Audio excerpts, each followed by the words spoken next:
Hello friends, எல்லோரும் எப்படி இருக்கீங்க? எல்லாருக்கும் மார்கழி மாதம் முதல் நாள் வாழ்த்துக்கள். எல்லோரும் கலர் கோலம் போட்டிங்களா? நான் காலையில் எழுந்து கோலம் போட்டு வெளியே வந்து விளக்கேற்றி சாமி கும்பிட்டாச்சு. அதுக்கப்புறமா டிவியில் தான் பாட்டு போட்டு விட்டேன். எப்படி இருக்குன்னு பாருங்கள். ஆண்டாள் பாசுரம். கொஞ்ச நேரம் பாட்டு போட்டு நானும் அப்படியே கொஞ்ச நேரம் சாமி கும்பிட்டுட்டு அதுக்கப்புறம் நானும் என்னோடய சிஸ்டரும் கோவிலுக்கு போயிட்டு வந்தோம். கோவிலுக்கு போகும்போது ரொம்பவா கூட்டம் இல்லை, ரொம்ப நல்லா இருந்தது.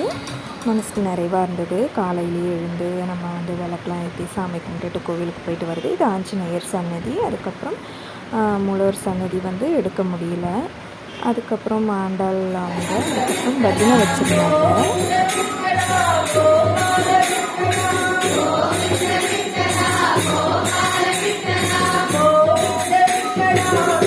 அவ்வளோதான் ஃப்ரெண்ட்ஸ், நம்ம வீடியோட எண்டுக்கு வந்தாச்சு. எல்லாருக்கும் மார்கழி முதல் நாள் எப்படி போச்சுன்னு சொல்லுங்கள். நம்ம மீண்டும் அடுத்த பதிவில் சந்திப்போம். தேங்க்ஸ் ஃபார் வாட்சிங். பாய்.